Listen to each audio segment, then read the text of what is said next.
Hello friends, we are learning the chapter number 15 biodiversity and its conservation, and we are in the last phase of this chapter number 15. So in last video lecture we have completed the topic biodiversity conservation and subtopic why should we conserve biodiversity. So you know that the different three categories means different three types of arguments were there for the conservation of the biodiversity. First one was about the narrowly utilitarian arguments, okay, and second one was about the broadly utilitarian arguments, and third one was about the ethical issues means ethical arguments. And you know that the so many MCQs were there in the last question. And now here in today's video lecture, in this video lecture we will talk about the how do we conserve biodiversity. See, in last lecture we had said that why we should conserve biodiversity and reasons were given, but in this video lecture we can say that how do we conserve biodiversity or with the help of which methods, okay, like in situ conservation as well as ex situ conservation.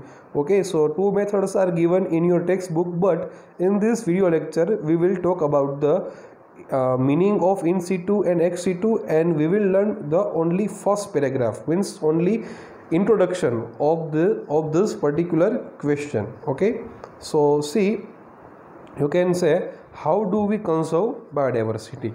First point, we can say that when we conserve and protect the whole ecosystem, its biodiversity at all levels will be protected.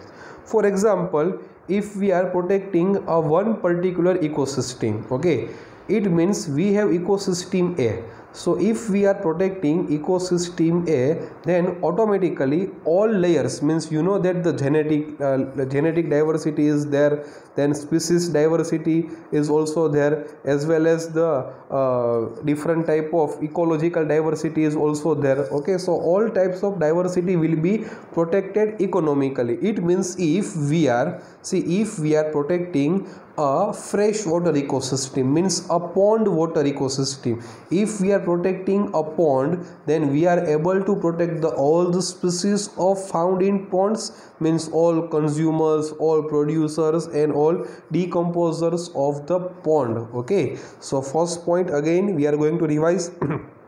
When we conserve and protect the whole ecosystem, its biodiversity at all levels will be protected. So underline that, whole level. And now point number 2, we can say that there are main two types of methods for conservation of biodiversity. So to conserve biodiversity, how many methods are there? Total 2 methods are there, or 2 types are there. First one which is known as in situ, and second one which is known as ex situ. It is important to note that in situ is also known as on site, while ex situ is also known as off site. So you will remember in situ is equal to on site and ex situ is equal to what? Is equal to off site. Okay, so 2 types are there, in situ as well as ex situ. Okay, first point we can say that what is the meaning of in situ means on site conservation. For example, we can say that we save the entire forest to save the tiger. Okay, it means, see, if we want to save tiger, we must save entire forest. It means if we want to save a particular species of fish, then we must save the river or pond ecosystem. Okay, now see point number 2, we can say that what will be about the ex situ means off-site conservation. We can say that, see, off-site means other side, other place. Okay, and in situ means on-site means same place. For example, you know that we are forming national park and sanctuary on a particular place. So it is one type of in situ conservation, and ex situ means off-site. When, see, some conditions are there for the ex situ conservation. First one, when there are situation where an animal or plant is endangered or threatened.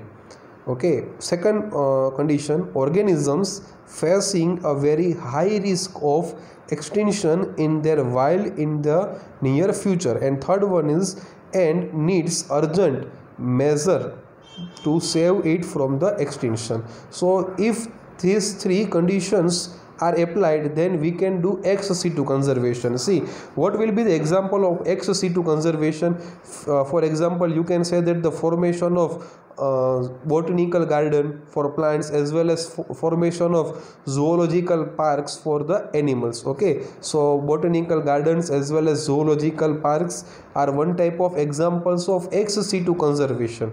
And now see, at last some examples are written: national parks and sanctuary. But remember, national park and sanctuaries are not example of ex situ, they are the examples of in situ, means on site conservation. So in this video lecture we will talk about the only one paragraph. Okay, and in next video lecture we will talk about the in situ and ex situ conservation deeply.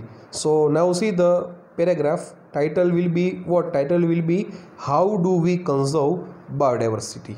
Okay, see, first point: when we conserve and protect the whole ecosystem, its biodiversity at all level is protected.